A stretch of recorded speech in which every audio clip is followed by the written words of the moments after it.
To Panakal podcast for Geeks, a show about good friends hanging out, talking about the things we love. Got it right. For once. I'm just going to double check really quick. I can't tell. So this dilemma to Panakal podcast for Geeks, that we always have is GeForce, the GeForce NVIDIA card on here always wants to update, which is great. Except if you don't push the update before you start Streamlabs, if it needs an update, Streamlabs won't start up.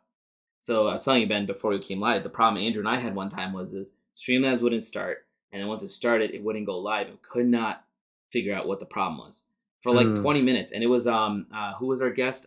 It was Mariam, yeah. And she was so chill, right? She waited like 20 minutes while we figured it out. And then it ends up being I basically have to give Andrew logins to all my stuff, and then we ran it from his end just to go live. It was that's actually crazy. You guys did that in 20 minutes. So yeah, we sorted it out that fast, and then again, like the whole day goes by, and I still haven't I'm like trying to figure out like what went wrong, what did that, why did our app act up, and I still couldn't figure it out till like in the middle of the night. I messaged Andrew, I'm like, holy crap, it's all being screwed up because of this one update. So like 5 minutes before we're about to go live, I got this message from GeForce saying GeForce update. And I was like, just go, do it, do your thing, But the problem is then when you go to Streamlabs, it like shifts things around. So like now, whatever this call is a little bit wider than the actual window, and then so there's like a grid line. So I couldn't tell if that grid line was going to show up or not. But hey, welcome to the show. Thanks. Let's all thank Ben Hill for jumping in. We'll have Chris O'Neill on. We'll reschedule him. He has to deal with some personal stuff, so that's going to get rescheduled. But Ben Hill was around. He's actually working on deadlines, and he said he'd jump on. I was like, don't get on this call if you got deadlines. But he was like, I got this. I'm like, all right. I'm already late as is, so don't say it out loud. What if they see it? So we always start out dealing with one Floridian. We have two tonight. What's that?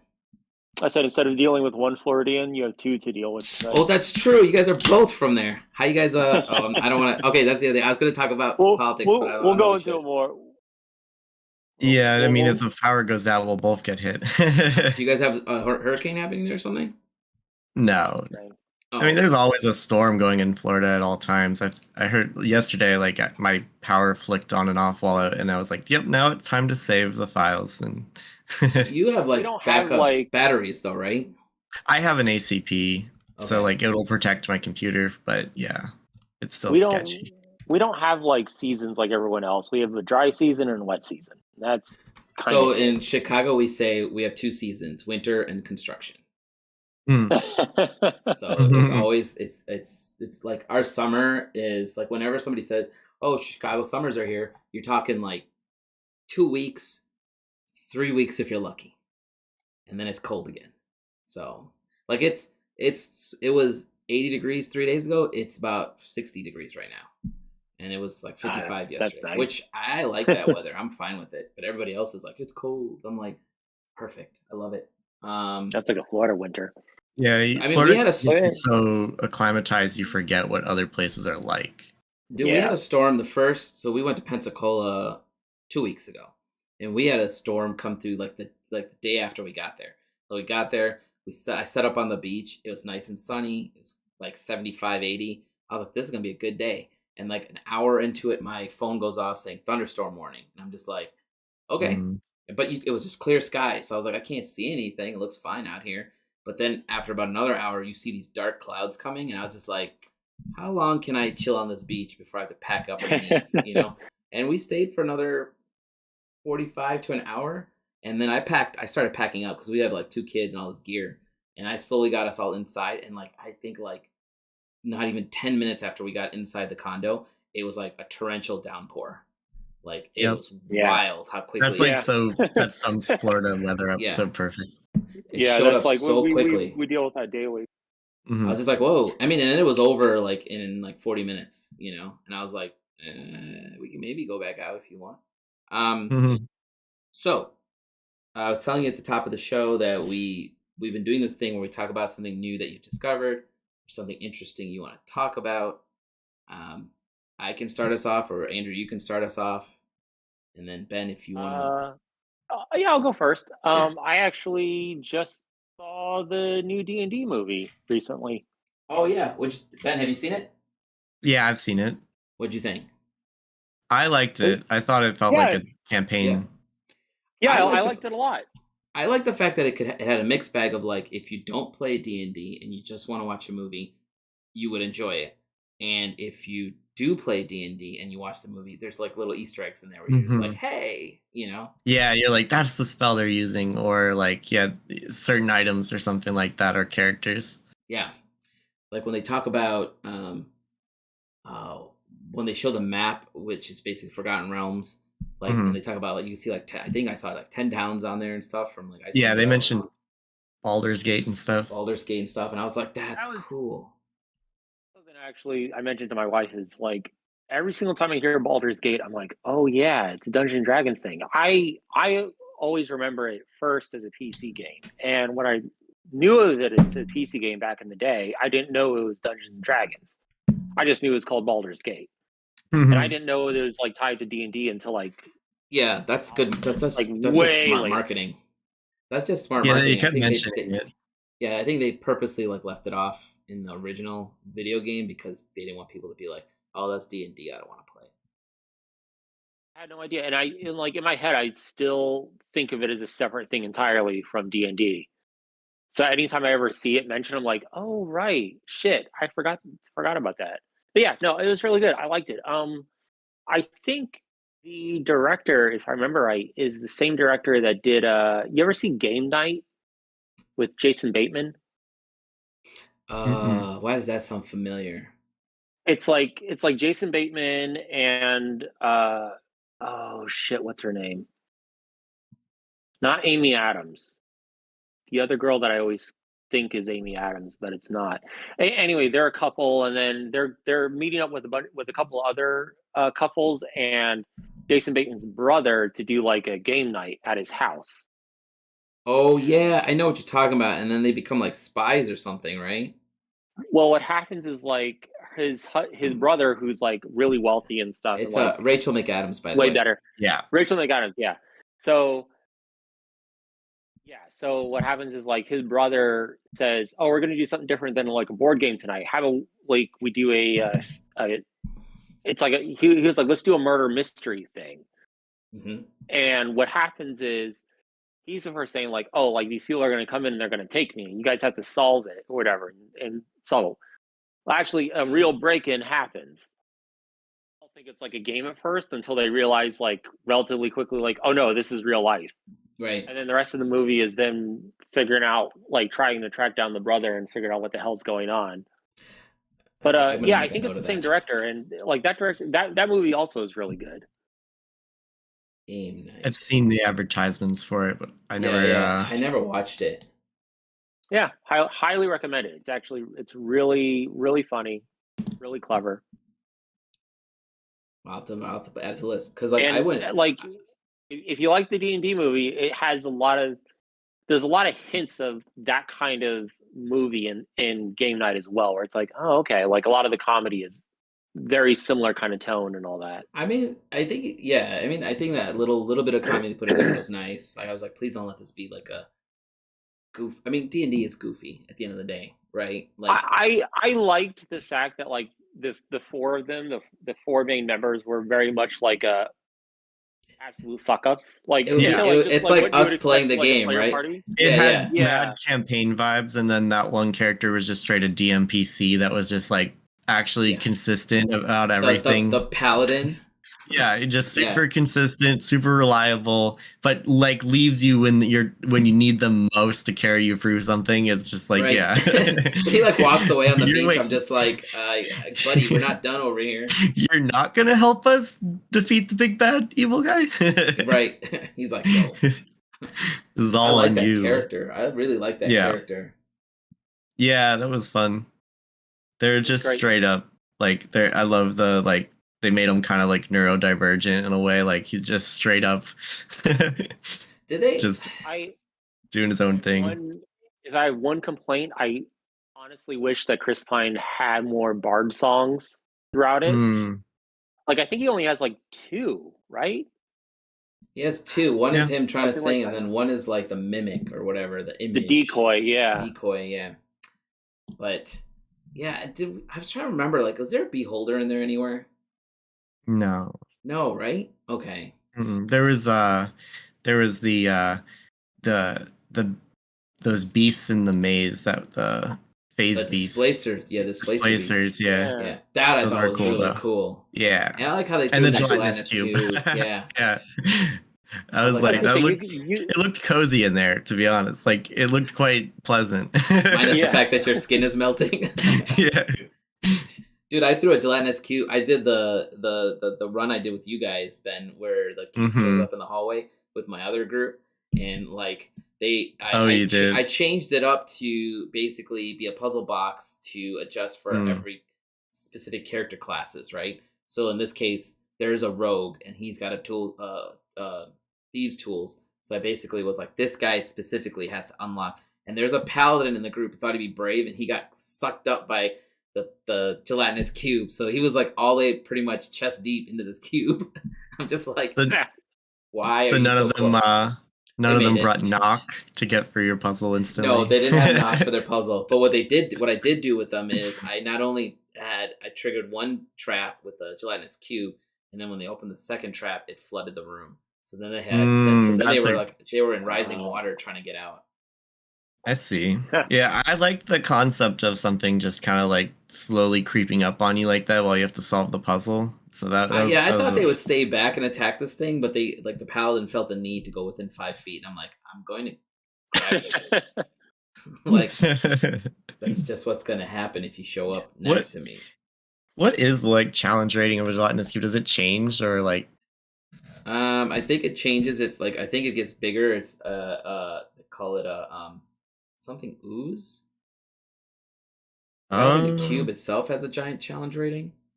It's got a lot of hit points. Yeah, I think that it just you can buff it. Oh, it's a challenge rating 2. Yeah, it has that ability that just like when it grabs something, it kind of just becomes a lot more of an issue than. Right. So I made it so I gave it a lot of hit points. I made it so if they come within 5 feet, I can grapple them, and then I gave them a strength check to see if they can pull away, right? And he kept failing his strength check, so he couldn't pull away. And then once they defeated it, and I made it explode, I made them all roll, is it Constitution? Or Dexterity to see if they dodged it. So 2 of them took a hit, 2 of them dodged it. But the thief was still... The rogue, I made him, like, when it was flooding, he had to, like, go under, and he had to hold his... Like, I set a timer for him to hold his breath, to go under, try to pick the lock, and come back up, and every X, the water levels were rising. And I'm just like... That's cool. No. And I was like, these guys are going to die in this room. That was something that reminded me is, like, on, Foundry, the VTT. I saw a module that puts like a stopwatch up on the screen, and I thought that was more interesting than initiative order sometimes on like a scenario like that, where rather than like you have to do this turn-based, you have a minute and a half to figure this out. Yeah, I mean, if you want to like I used to play the DM, we just use like the hourglass, and he just it depends on the scenario, right? Because he's like, you're in this scenario, you got to get out. Here's the hourglass. But yeah, since we're talking about D&D, one question, and then we'll move on. So in that kind of scenario, like when you do a stopwatch for like an hourglass or whatever, is that just free for all? Everyone can take actions all at the same time, like initiative, or how does that handle? I think we still had an order. It was just a matter of the thing you're trying to avoid is the whole party sitting there, like really like get out, like mini what do you call it? Metagaming. Just metagaming, yeah. Because what happens if you give them too much? Because that's what was happening in this group, right? They were like, "Well, you do this. You keep focusing on the lock. I'm gonna do this. I'm gonna slow down the cube." And then you're like, you have it. This is a panicky situation, and then setting the timestamps makes them move faster. I think having turn order with the stopwatch would be a good idea, because then people would have to take their turns quite quickly. And you don't have to kill them, right? At the end, you can be like, whatever, you got away, right? The door's open, the water floods out. But you create that mini panic. It's like hourglass, but the hourglass is for each person's turn. So it's like, here you go. Right. Here's your like 30 seconds or whatever. then we got to go to the next person. Okay, and you don't have to do that. You don't have to really do that every time. You're going to do that for, in this case, a puzzle that you need to solve faster. Like here's a trap. Here's the garbage chute that's closing in on us. Yes, exactly. It just adds an extra like layer of intensity to some sort of thing, and that was why I liked your puzzle, Alan. It was just like having the thing slowly move towards you. But the thing that was like was that thing has to wait for its turn to move, obviously. Right. So, and they don't move very far. So it's like they don't move far. It's going to be like several rounds before it got there. So like I think a stopwatch would have been in that case might be like more intense. I mean, but you guys did the same thing this group did. I think you threw down silvery barbs and slowed me down. No, somebody threw something down, and slowed me down, and then the druid in the other group. Knock. Yeah, you used knock. Ben used knock to unlock one of my locks right off the bat. I'm like, all right, there's something there. You told me at first, you're like, yeah, that doesn't work, and then we're like, really? And you're like, I should have just stuck with it, man. I should have just stuck with it. Doesn't work, then let you play out the scenario. But I totally. That was my first time trying to DM you guys, so I spaced on the water trap. So I like the second one, I was just like, well, the cube is still there, but I was hoping. No group I've run this on has tried the second lock, because if they do, then you have a room flooding and a cube coming at you, right? And the druid in this group slowed me down. He put down like thorns, or I forget what it was. So like my entangle or something. Yeah, so my movement speed got slowed down, and I thought, well, I'm screwed. I'm never gonna reach these guys. But then the paladin decided to get within 5 feet, and once he was in there, nobody would save him. Nobody would even like grab his arms to pull him back. But they were like, no, man, if we come close to you, we're gonna get pulled in. I'm just like, you got a good group of friends here, you know. Oh, that's good. Yeah, so it was fun. So, Alan, what have you been? So that's this funny thing. I was gonna say, speaking of D&D, I was gonna talk about this cool system I found. There's a company called 1985 Games. I'm trying to find their. I lost their. Oh yeah, so 1985 Games and Critical Dice. So basically, I met this guy at GaryCon. I forget his name. Dang, I want to say his name was Josiah, but I can't remember. But I met him at GaryCon last year, and he basically sells dice, and he sells these card packs, these systems, and he sells notebooks. There's a DM notebook, and then there's a player's notebook. And I'll just show you one because I'm eyeballing it. It's not what I want to talk about, but. So, like, if you look at this, it's the DM's journal, okay? And then basically inside is all the stuff to control what you're doing as a DM, just to keep it organized. The notebooks, I don't use them as often because I use Scrivener for all my stuff. But they have this cool card system called the Deck of Stories, and this is if you want to come up with something random on this, while you're setting up your campaign. And they've got something called the Orc system: O for opening action, R for rising action, and C for climatic action. And then basically, so I pulled 3 random cards before we went live. And then O says, after the king's funeral, a servant tells you they suspect foul play. So you got to bring them to this part right here, right? So you got to bring them to the funeral somehow. But then the next steps, why didn't he come forward sooner? Who benefits from the king's death? So this kind of give you an idea to form a story there. And as they get through part of this, the rising action says, this is totally random, okay? You receive an ancient map that is readable only when dipped in fresh blood. Oh, okay, that's cool. Yeah. And then the steps say, how much blood can the map be copied? So maybe it's the king's blood, maybe it's the servant's blood. Like, what is it, right? And then the last part, which is the action, the climax, says, an abandoned treasure hoard carries a curse even more dangerous than the dragon that once owned it. So maybe you need dragon's blood, right? And then, what kind of curse? Is the dragon still there? Yeah, it is. It's always still there. So that's just a 3-part system. And basically, I've got like a whole deck of these, right? And you basically can I haven't really used these in any of my campaigns yet, but I've randomly pulled a couple of 3-card series over and over just to see if it would help you formulate a cool thing. And it gives you some really good base ideas. It sounds cool, yeah. Yeah, to push you forward. And what is the deck called? It's called the Deck of Stories. I can snag one for you, Ben, when I'm at Origins, because he'll be there. Yeah, that sounds fun. I love like those scenario building things. Honestly, you could use that for art too. I mean, they also have He also has and since I know him, he hooked me up with these. But he's got like they've got a series of NPCs that you can throw in there. So like the first one I pulled here is a construct, and basically his name is KR1. Rarely shows concern or worry in tough situations. His personality, right? He can't come off as distant or aloof. His skills. KR1 is confused by the rules of interpersonal relationships. His flaw: he's quick to take aggressive action. His goal: wants to know how he was created.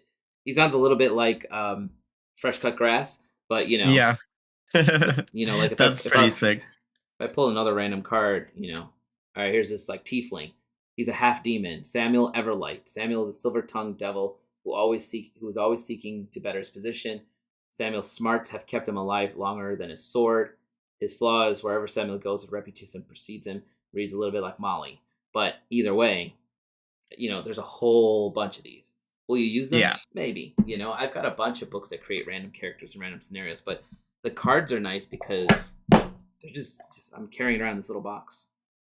Oh wow! So yeah, and I think the card packs and the decks were like I want to say they were like $10 each.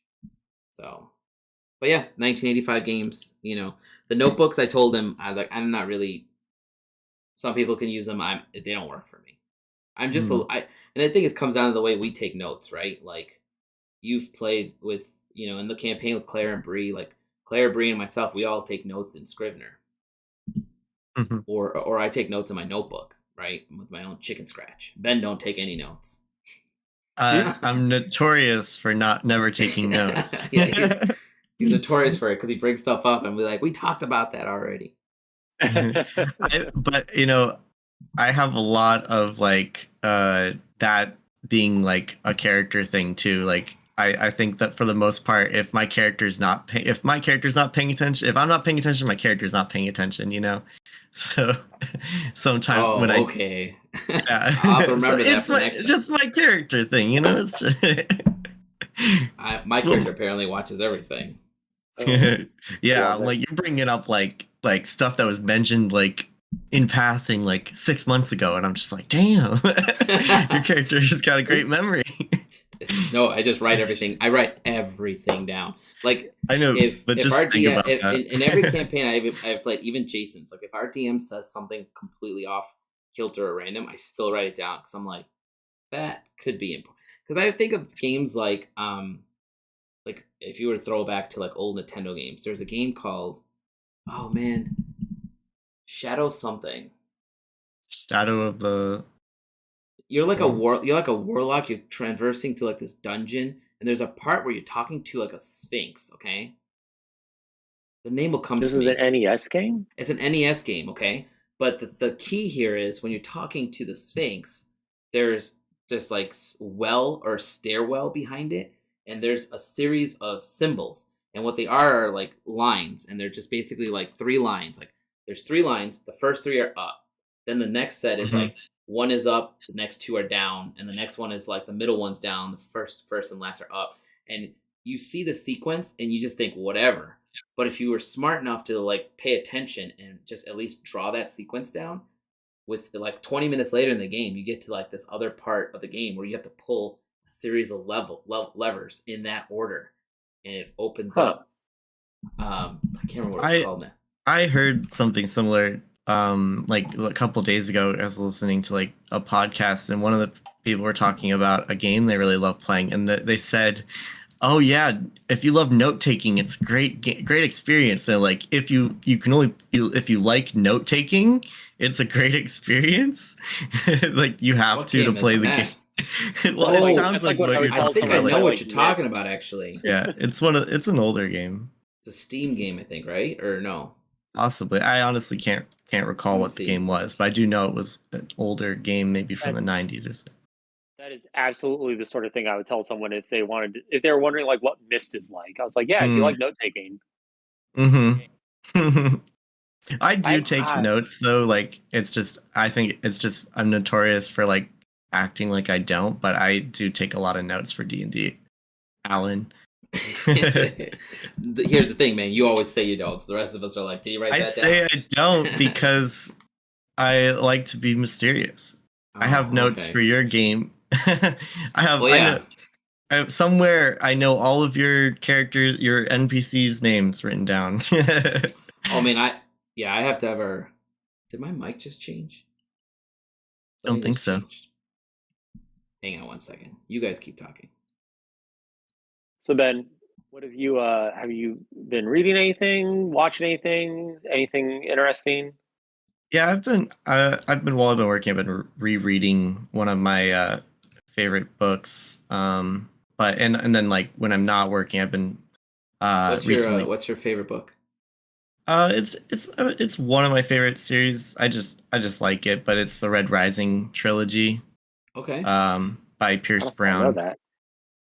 Yeah, it's basically like I say it's dystopian, but it's basically like future space opera in a way where like humanity is kind of in a way society is turned into like almost ancient Roman-esque, except instead of it being a democracy, and it's entirely ruled by a class system of people that are born into like specific they engineered humanity. Yeah, Red Rising. They engineered humanity, so there's a class system of like golds being at the highest, and like your color that you're born into is sort of your path in life that you have to stick to. So there's everyone from people being doctors being a specific color to artists to the lowest of the lows being just miners and stuff and things like that. So it's Red Rising because it's sort of like the rebellion rising up from the bottom, which is the red color. Okay. So it's very Hunger Games-esque. Like there's a lot of like there's like a really fun kind of the first book. I just enjoy the first book quite a bit because it's like has a lot of Hunger Games themes to it of like yeah, it's fun. But other than that, I've been this week playing Project Zomboid a bit. Oh, okay. Yeah, how is that? So I've always watched the development of it here and there. I've never picked it up. Yeah, I played it on and off over the years, but it's gotten to a really good place where like multiplayer on it is super fun, but it's like so hardcore. Oh, it has multiplayer? Yeah, you can have a ton of people playing in the same server.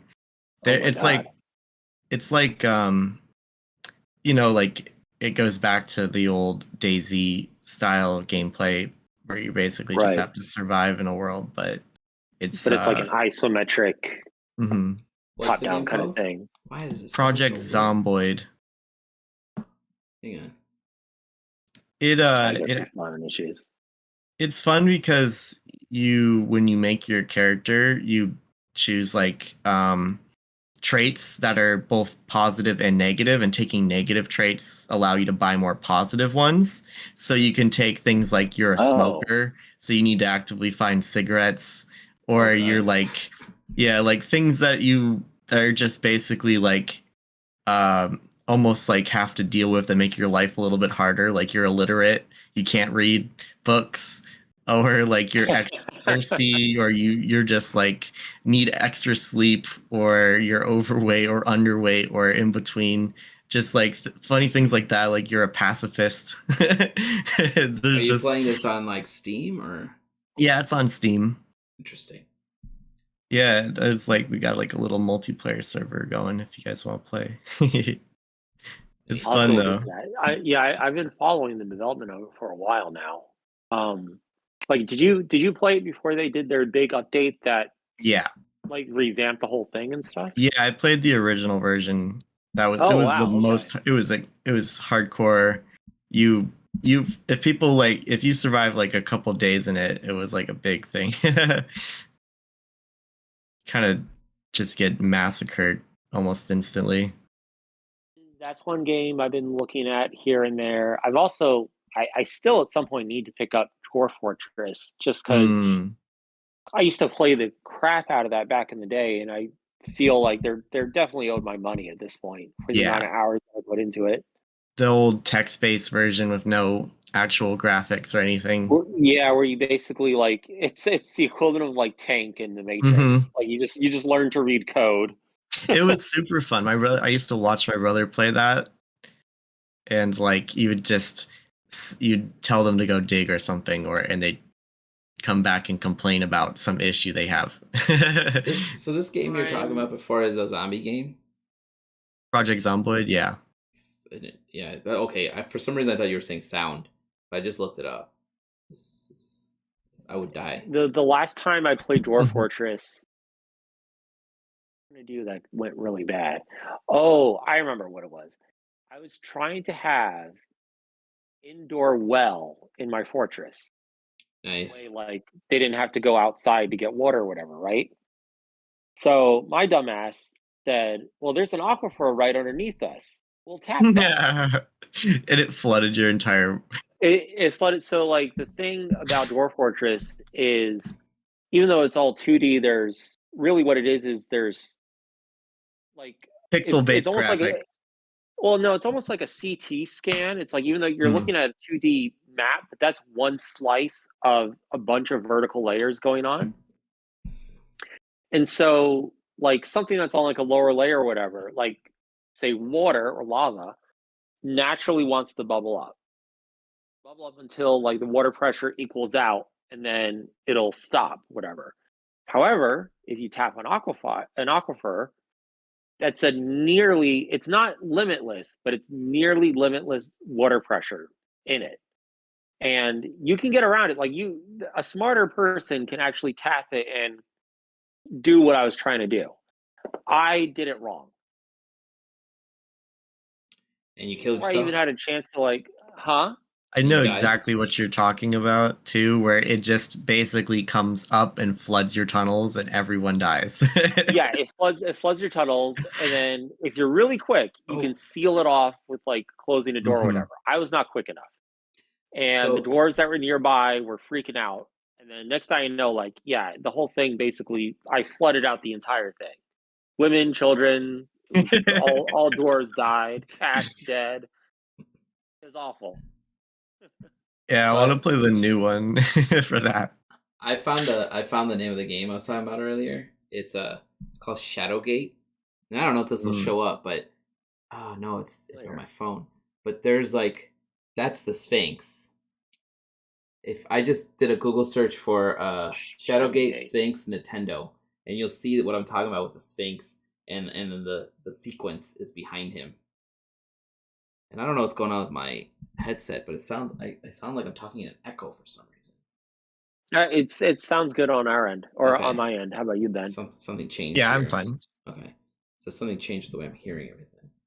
The Sphinx riddle. Yeah, I see what you're talking about. Yeah, so see those lines. So that kind of stuff, like when my friends and I would always look at stuff like that and be like, "What does that mean? Let's just draw that, just in case." You never know. Yeah, this riddle would go right over my head. What is it? A giraffe? What is the riddle? Long neck, no hands, 100 legs, cannot stand. Born of forest nest, against a wall I rest. Long neck, 100 hands. Long neck, no hands, 100 legs, cannot stand. Born of forest nest, against the wall I rest. Yeah, I would read that and I'd just be like, yeah, I'm going back to some other part of the game. Born against the forest wall I rest. Yeah. I think I actually remember the answer to this. I'm gonna see if I can hone in on it. So I don't think it's an animal or I don't think it's a creature of any kind of thing. It has to be something like obtuse. Like it's either like inanimate or like a plant of some kind, I'm assuming. Or it's something really, really like esoteric, like it's the wind. Yeah.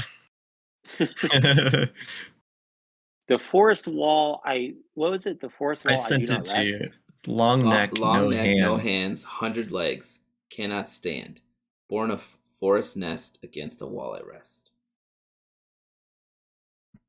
Oh God! So I have a question. With this kind of when the Sphinx gave you riddle, did you have multiple choice, or did you have to just type in? See, that's what I can't remember. I think we had to type it in. It's been so long. I remember this is one of those games where like, so when Yeah, I was a that's kid, hardcore. we used to. So when I was a kid, there was a place down the street called Jack's Videos, and Jack's Videos also had video games. And you could, it's like 2 blocks, 3 blocks away by bike. I would go up there, rent a game for $2 for the day, and then bring it back the next day. So my friends and I rented this. We're basing it on just the covers, right? The old Nintendo covers. So we don't really know what the game's gonna.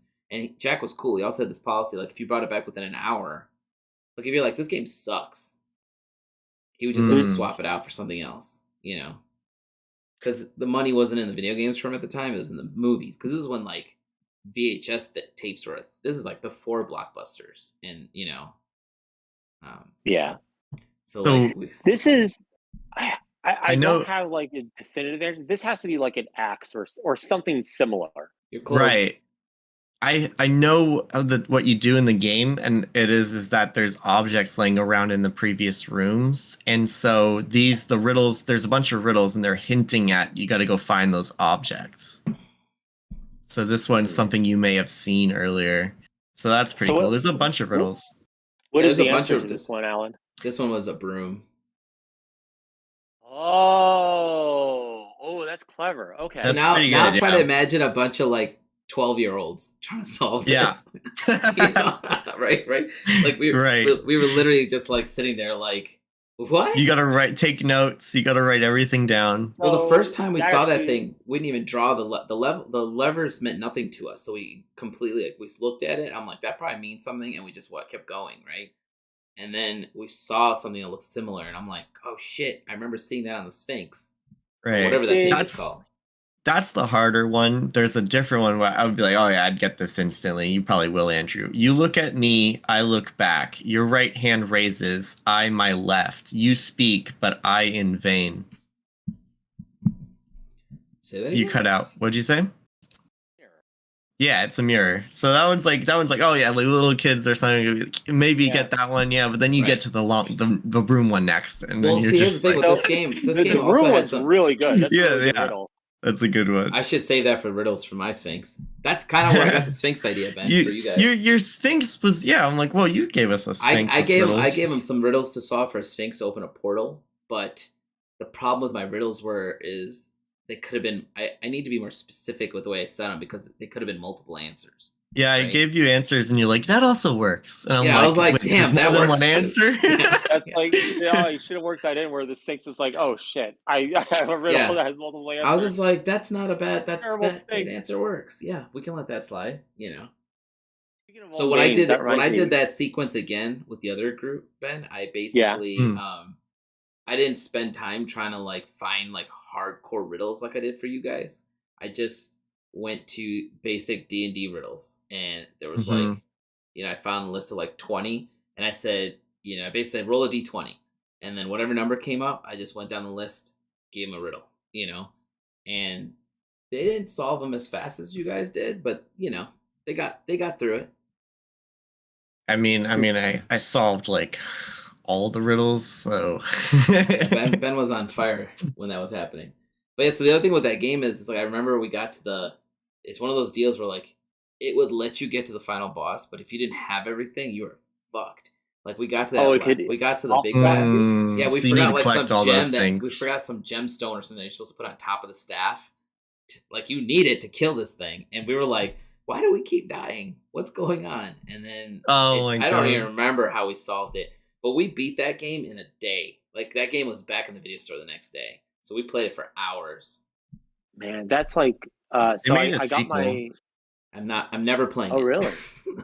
I got my daughter a iPad version of an old point and click game that I used to play, Putt Putt Saves the Zoo. Yep. I played that. Yeah, I was gonna say. So like, cause it's like rated like 4 and up. I was like, okay, like she's that age, like she could maybe try this or whatever. I don't think kids have like critical thinking skills nowadays. She was like kind of clicking around, and like I don't think she understood like exactly. It took her a moment to like get to start to understand like this is what you got to do with this game to like move around and all that. I mean, so I realized like I see my daughter playing these like there's like these Panda. This company like Panda makes these games for her iPad, Yeah. right? And I see her like playing it where you have to like move stuff around, you have to put objects together. There's one where you have to like make dumplings, and she figures out how to do all that. So I thought, okay, she's got the skill set for this. She's kind of doing the thing.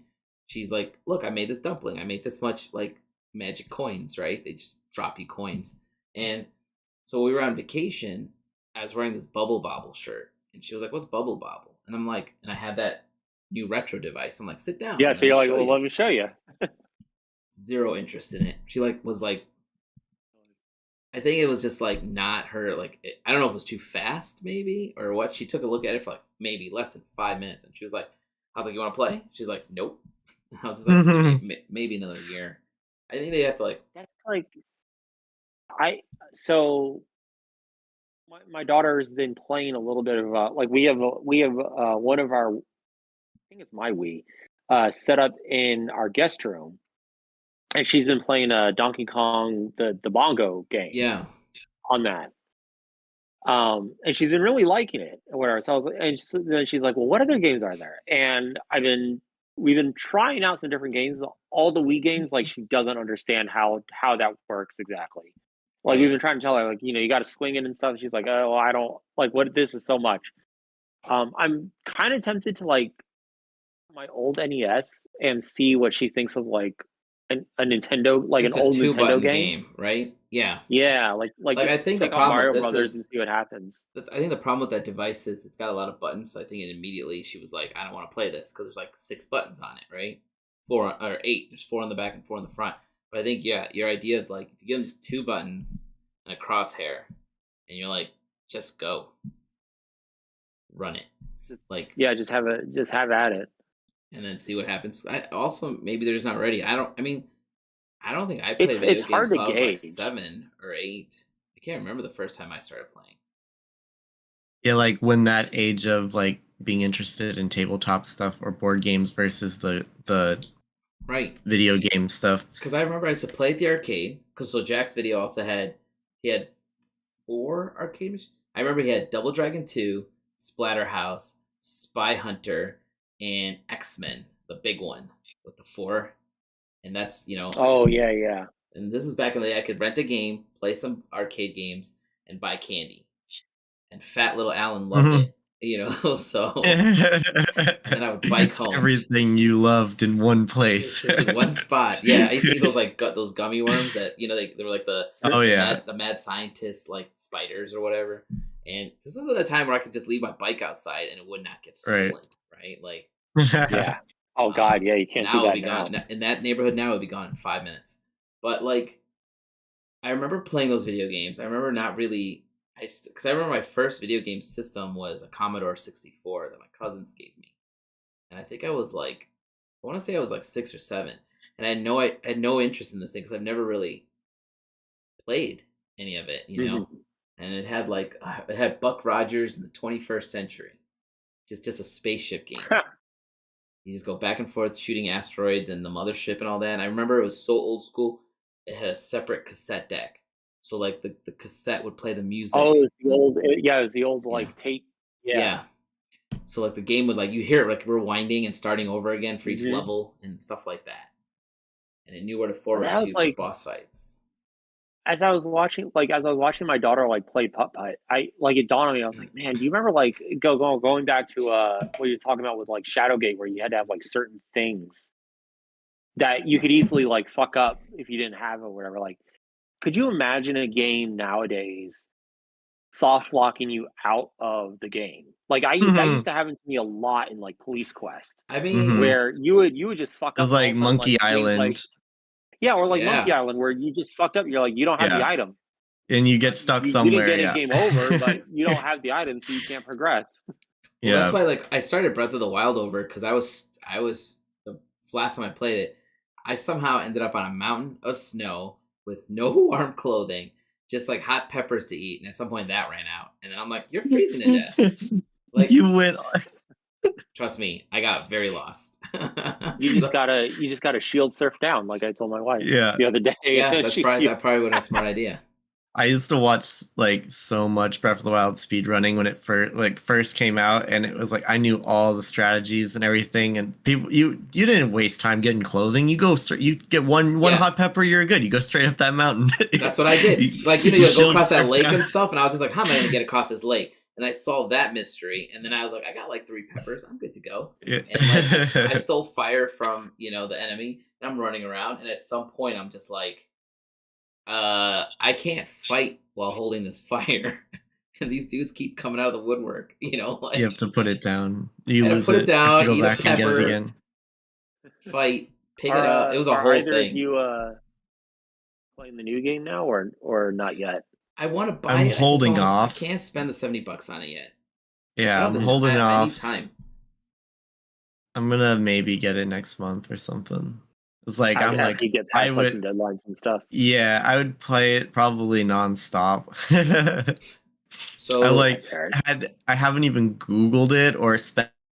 I've avoided any like looking anything up. It came out without me even knowing about it. The only thing I've been looking up is the stuff that we've been sharing in our like Bean was sharing it, where it's all like the wild vehicles that people have been making. Yeah, I was gonna say, for the most part, like I have not seen any story spoilers whatsoever. Everyone is more obsessed with like, look at this like cow catcher I made. Yeah. or whatever. Like, look at this like crazy ass thing I created to handle stuff. The only thing I've seen is like the meme that as soon as like you solve, like in the Zelda universe, as soon as you save the world, something bad happens again, and then they make a new game. That's just since the beginning of the first game. You fix something, and then cataclysmic event happens. Just get fucked again, yeah. That's why I was like, I wonder when Link gets a vacation, right? He's like, your vacation is you go sleep in a stasis tank for the next 100 years. Right. So that's what happened in Breath of the Wild. You were like, oh, I get it. That's part of my joke. Yeah. I mean, at least in Majora's Mask, they have that countdown clock that was in the actual game. Oh, yeah. Where you straight up had like 100 hours or something, like real time 100 hours or something of playtime till something happens, like the cataclysm happened. Like as soon as you turn this on, you literally have a countdown clock before you have to do this thing. Was 72 hours in game. I forget what that translated to. I think it was like I want to say it was like maybe 4-ish hours or 5 hours or something like that. That's just stressful. It was stressful. Such a cool mechanic, though, I think, for any game. Is it Ocarina of Time? What's the one where you flipped into the mirror world? That was Zelda. I just don't remember which one it was. Is that like a dark Link?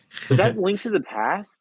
Maybe Link to the Past. It was like it was all like it was on Super Nintendo, and I love the music. Link to the Past. Yeah, I love the music, and that was probably like that one I played for a long time when I was younger, and then I really didn't play too much Zelda for a minute till Breath of the Wild came out again. Like I just couldn't keep up with them all. Oh man, I'm just like, damn. So I don't know if it's a little. There's a guest watching, Little Bean. I don't know if that's Anna or not, but they said games like Monkey Island were designed the way they were so people would have to call into a tip line. Now I don't remember the tip line, sense. But I imagine that. I remember my friends all got like. Do you guys remember like the Game Genie? Yes. Yeah. I had a friend that like used it all day, and I'm like, this is too easy now. Yeah. I watched a documentary or something about those people that were like worked actually like at a call center, and they had to know everything about like the steps you need to do for any Nintendo game. Like they need to know all these things, like literally obscure things, so that if people called them and they were stuck, they could help them through it. That is like, that's so crazy. Were they just QA testers that they hired into? They were straight up people who had to study. They had to actually know their stuff. I'd imagine they're the same people that used to work for Nintendo Power, Because if you ever had a Yeah, subscription that's what to it Nintendo was. Power, Yeah, it would take you like step by step through like levels of certain games. it was literally Nintendo Power, I'm pretty sure. But yeah, and they were like they had to know their stuff, and it's like if they didn't know something, there was one guy who worked there who knew everything, and they just like they would go to him and figure it out for you. It was like that's such a crazy. Imagine a role like that today. I know. We got flooded by trolls. I mean, I'm sure that person exists. It's not a job anymore. I was gonna say it's so democratized at this point. It's it's like you go across like Reddit or whatever. Like you can find that answer everywhere. It's not how it was back in the day where you really could only call a person and that was it. Like you gotta wait call your friend on the phone, right? 3 months down the yeah. Like I had a friend that lived 2 doors down. I remember we played Super Mario Brothers 2. And then there's a part where I played on an old Zenith, and the colors were so jacked up on it. I was almost at the bad guy, the big boss was named Wart, but I couldn't figure out where to go. I got to the end, and I was just standing by this like platform, and the thing was there was a door there, but I couldn't see it on this TV because it was too dark. And I was like standing there forever, and I called my friend. I was like, yo, how do I get past this? He's like, there should be a door there. I'm like, where? He's like, right where you're standing. And the whole time I was like, there's no door here, man. And then like I just hit up. He's like, just hit up. And I hit up to go in, and I went in. And later he showed me on his screen, and there was clearly a door there. But I remember like, I remember calling him on the fucking rotary phone, like, because oh my God. I couldn't text him, right? I couldn't text him and be like, how do I do this? Yeah, I don't know if you guys ever played RuneScape before, but like back in the like early 2000s, the quests were so difficult that like there were no guides or anything. You just had to figure out how to get through them, and nobody knew how to do them, and like everyone was a child, so they're just like. You basically just no one had quests done. You just and if someone did, they were like it was super impressive. I think when we were kids and we were playing, it's like nowadays we tend to play games by ourselves, right? And we solve the mysteries by ourselves. We cook through things by ourselves, and yeah, obviously the internet exists, so we can like look up any answers if we're frustrated. And there's guidebooks, like I remember my friend played The Witcher. And he had this like thick guidebook that took him like level by level, side quest by side quest. I'm like, that's no fun. But he's like, that way he got 100% of the game completed. Whereas I did it in such a haphazard way where I'm just like, side quest? Let's go see what's up here. I'll get to the main quest at some point. But when we were kids, I almost always had 2 or 3 friends in the room with me. So like, we would just take turns playing these kind of games. So we solve the mystery or figured out where we're going, right? And we don't do that kind of stuff anymore. I think the closest we get to that is probably a D&D campaign.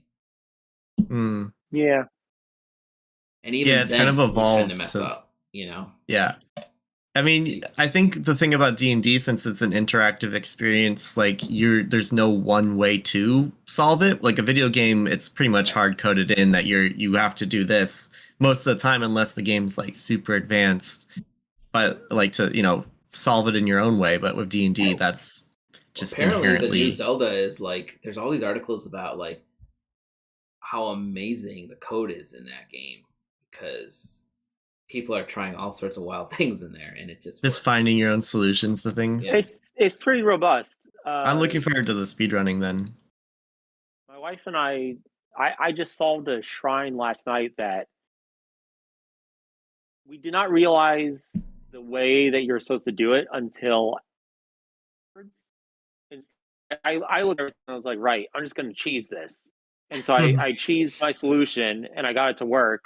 And then as I'm going to like the exit, I saw like what I needed to do. I was like, oh, they wanted me to do it this way instead. But you still solved it in your own way. Yeah, that's cool. See, like when you said cheese, you remind me of the worst way possible.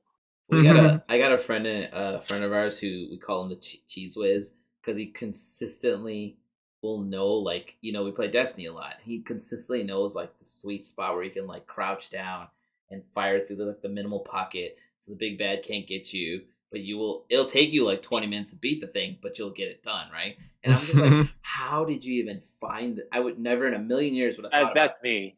this spot. Sit there and mess around until you figure it out. Right. And then some dude it's like the player that you see that figured out how to jump in specific parts off the map so it doesn't say you're off the grid. Yeah. And then they get back in on the back wall and you're just like, what? I don't have that kind of time. It's entirely speed running. That reminds me of a shrine. That reminds me, sorry, of another shrine I solved in Breath of the Wild.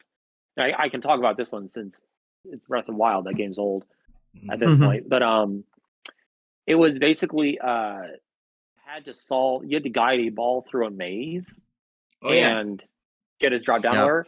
And I did that like twice. I was like, this is dumb. Like I just need to get it through the maze so it can go into this funnel thing. So what I did was I had the switch set up so the controls are independent of the switch, and it had to be controlled by gyro. Right. So what I did was like once I activate the maze, I just turned my controller upside down so it would flip the whole maze over. So there's none of the maze, and I just had it rolling along the bottom of the floor, so it went directly into the funnel after that. Oh my God. That's funny.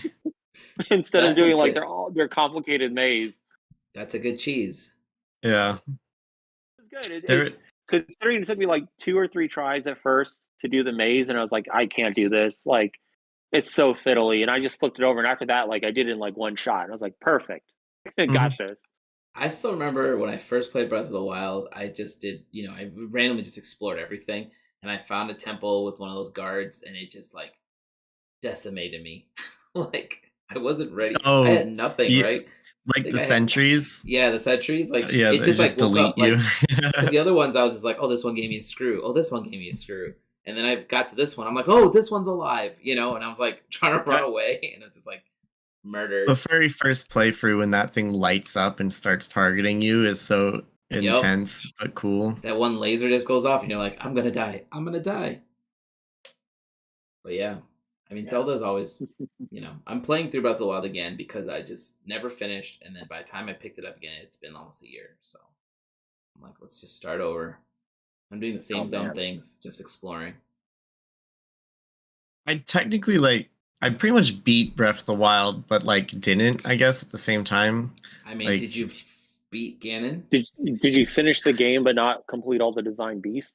Is that it? I did all the Divine Beasts, but, and I kind of very early on wandered into Ganon before doing those, and then I did the Divine Beasts after. So it was I did it in the reverse order. Oh, yeah, wow. I mean, if you can do it, you did it.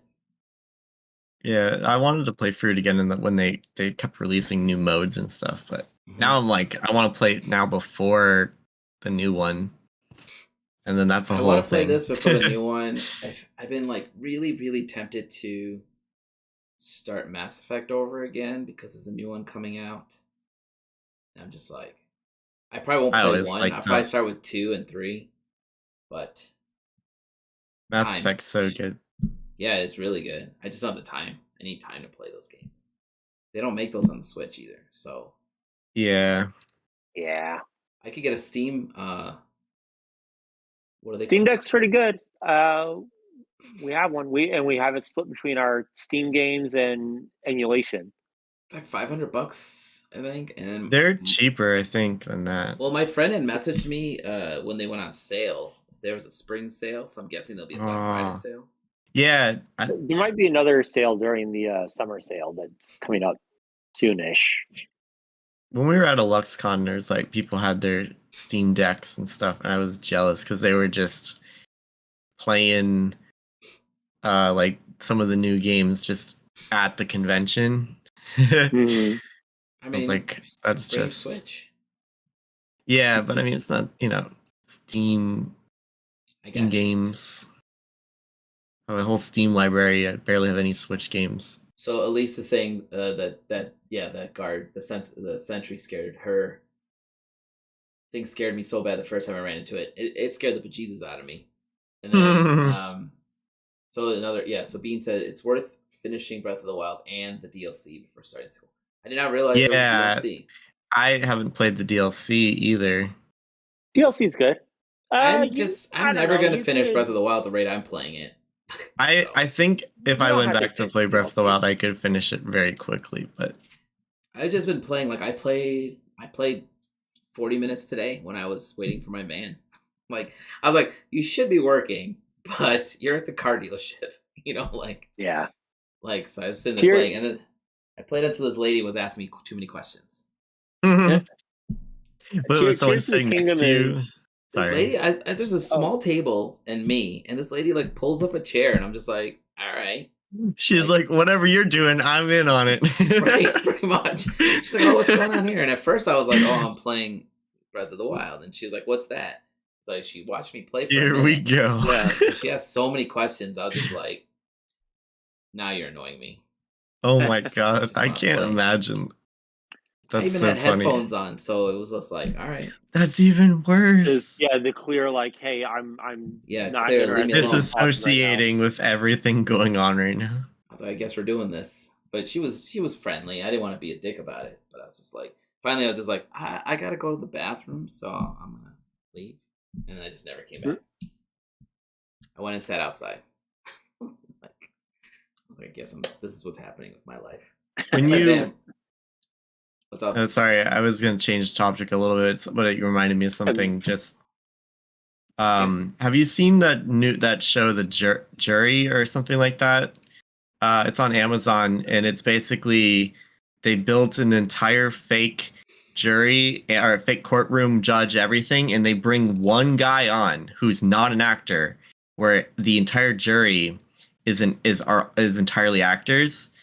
And they it starts from the waiting room to everything to him. Every single person that's involved in it, the judge, the defendant, everybody, they're entirely actors, and they basically get them involved in this thing that they have to be in jury duty for over a week, and they can't go home, and the entire thing is a reality show that they don't know they're a part of. So and one of the people on the jury is just one person is not an actor, and everyone is, and the entire courtroom, the entire courthouse is entirely a set that they don't know that they're a part of, and it's so good. Elisa and I binge watched every episode. It was like interesting. I'll have to watch that on Amazon. I remember when I got called the one and only times. Thank God, I never want to go back again. But when we lived in Chicago, I got called in for jury duty, and I was like, they don't give a crap if you have a job, basically. No, they don't. I still remember this one lady stood up. In the the judge asks you is there any reason why you shouldn't, my cousins were all just say something like you don't like the person who's on trial, and I'm like, that's not gonna fly. Everybody says that, I was just like, I don't feel comfortable. I said two things. I said I don't feel comfortable judging this man's life, and I said I'm a freelancer and I'm losing a lot of money if I'm here for 4 days or 5 days or whatever it was, because it's 5 days, 7 or 8 hours a day. And the judge was like, I don't care, right? Sit back down. I was like, fine, whatever. But then this sassy black woman stood up. She must have been in her 60s or 70s. She was just like, I ain't got time for this shit. And she just dropped a hammer, and the judge was like, fine, you can leave. And I was like, yeah, I could have said that. Dude, that happens in this show. Is they basically do the whole thing where people try to get out of it, and this lady says, it's just not my thing, and they let her go. And the guy who's there, because they're all actors, and the guy who's there is like, that works? Yeah. And someone asked him in the first episode, does anyone know any way to get out of jury duty? And the guy jokingly says, oh, I mean, you could do what they did in Family Guy, where he's pretend to be racist, and the guy goes up there and he actually tries it. He attempts it. Oh no! And the guy who's watching, who's not who's just the regular guy, is like, I can't believe he's doing it, and he's looking over at him for reassurance the entire time. Well, I remember this. I remember I spent yes.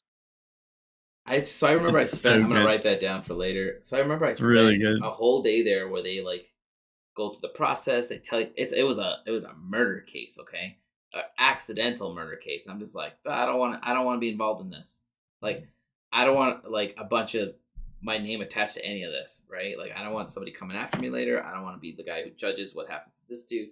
who he looked like a nice guy. I don't know him, and I mean, just having to like be involved in so much This of is it a too whole can be process where traumatic. I was just like, I don't want to deal with this. Like, I felt like I didn't want to be the guy who I would be the guy. I would literally was thinking that guy looks innocent to me. Like, I don't want to judge this guy, because it was an accidental gun going off, basically. But either way, I was driving to the thing the next day, and the judge called me and say one of the lawyers had an accident or something. And they're putting it on hold, and I'm free to go, and this dude's got to wait for his next case or something. And I'm just like, cool. Oh, accident. My gosh. Yeah, he said one of the lawyers had an accident. I'm like, that sounds ominous. Yeah, just no context. Fine, I didn't want to go in anyway. Hey, you'll take it. Dude, they were gonna pay us like, I don't remember, $30 for the day. I was just like, get the fuck out of here. Like, how many people are you doing this to on a daily basis? Like, it's a lot. It's not if you have a job, and your job, I guess most jobs will let you go for jury duty. I don't know. I don't know what the rules are anymore. Yeah. I don't have a real job according to my dad. So yeah, if you have jury duty, it actually really sucks for like freelance if they don't allow you to go. But if you do have like a job where you have to go into an office and everything, you have an employer. Typically, what happens, because like it's happened to me, you basically just get like a note from the court saying like, "Hey, I did jury duty." I think you bring it into your boss or whatever, and then the boss basically like waives the days off that you had to take. There you go. I mean, what do they do if you work in a hospital or something? I mean, you can tell them. Yeah, like depending on the urgency of your job or whatever, you could get a pass. You say like, I'm an on-call nurse or whatever. Like, my mom used, like, she got, when I was younger, called and it was just like, well, I got to take care of my kids, and they're like, okay. Yeah, but my brother, like, he's been not so lucky in getting out of it before. I was gonna say, if like you're the sole earner or whatever, and you're not able to get like a pass or something like that, I feel like that's usually an out for it. Same with like kids. Is like you're like, I'm the only one that can watch our kids. We don't have like a babysitter or whatever. Well, we just told a bunch of people how to get out of jury duty. There's better ways than being racist. Yeah, that's not a good angle. That's the angle my cousins told me. My cousins try to tell me to do that too, and I'm just like, did you look at me when you made that statement? Like, there are way more mundane ways to do it. Yeah, I'm just like, that's a horrible idea. Because then, just if Family Guy did it, you probably don't want to follow in that footsteps. I mean, I went with just honesty, right? I was just like, I'm not comfortable doing this, and also I'm a freelancer, and I'm losing money when I'm sitting here, not working. Right. Either way, we're a little over time. I know Ben's got some deadlines to hit. Always those. Back to work you go, Ben. I have to. What? Coming on. Oh yeah, thanks for having me. It was fun chatting. And I will tell you who our next guest is. Because while Alan's looking that up, Andrew put it on the calendar. Yeah, while Alan's looking that up, Ben, where can we find you online? Probably my Twitter is just Ben Hill Art. I'm pretty sure it's probably the best. It's the only thing I actively update. I've like given up on Instagram and ArtStation and everything else. Do you have a site? Yeah, I got my website, benjaminj.art, Jay. I don't know. I need to change that. It's like that was before I was avoiding the Benny Hill thing, but now I'm just there's no avoiding it. I've never even like considered that angle until somebody brings it up. So I mean, it's very specific generation that is just like sees that and doesn't get past them. It works though. Older than us. Yeah. Yeah, basically. Now you've told everybody. Yeah. Oh, I'm owning it now. There you go. Alan, where can we find you, and who is up next? AncientOnes.net. My socials are all AllenPanakal Art, and the dude is still sitting on my name on TikTok. So just AllenPanakal on TikTok. And hopefully by the end of summer, I'll get my name back. I think what I need to do is make more videos, and then next week we have John Stanko on, nice. That's his artwork hanging right there. I'm gonna be seeing him next month at Command Fest. Cool. Oh, nice. Yeah, they asked me like if I know anyone they should invite. I'm like, I think John's in Florida, and so yeah. Then I saw he was on the list. So he's a cool dude. Where's Command Fest? It's in Orlando. If you want to stop by one of the games, or is it at a hotel? It's at a hotel. Hosted by Cool Stuff. Yeah. I'll let you know the info. You might be able to stop by or something during it. I think Jason Engel told me about this one. I forgot about it. He was we were both at this last one. Okay. Yeah, Engel's over in like Jacksonville, right? I think. Yeah. Mm-hmm. Yeah, it was just last month or so. Mm-hmm. I did not have a good experience in Jacksonville, but we don't have to talk about that. No one has a good experience. And Andrew, where do we find your stuff? Sorry, Jason, it's the truth. He's not watching. It won't matter. You can find me at asidesart.com. Same things for all the social media handles. I'm not really active on Twitter anymore, but most of us are not. Whenever I remember to, I post on Instagram. Otherwise, best way to follow me is by newsletter. You can sign up on the website or through Patreon. Patreon.com/asidesart. Cool. And thanks for all the viewers who are watching. I appreciate you guys watching and chatting. Always makes it a little easier for us when we don't have to keep coming up with stuff. Yeah. So, all right, I'm gonna take us offline. Yeah, I already announced the guest, so we're good. We're actually booked up till mid-July right now. Yeah, so, we got a couple people coming on later. That'll be great. Yeah, we're trying to stay on top of it this time. So that's awesome. And did we? Sorry, like real quick before, did we figure out yet like a public area where people can view the calendar? Right. Yeah, so that's what I'm trying to figure out. I might just create a one-page landing page in Squarespace, and then just or I can just link it to the Ancient One site and then make it part of the podcast. We've had a few people ask. We're working on some kind of. I'll have something before the next show. We'll figure it out. Yeah, we'll have something for the next show because I'm also working on 2 audio podcasts aside this one that I'm going to announce along there. So I'm just going to put all the schedules on that one page. So, all right, I'm going to take us offline. Thanks again for everyone who watched. I appreciate you guys.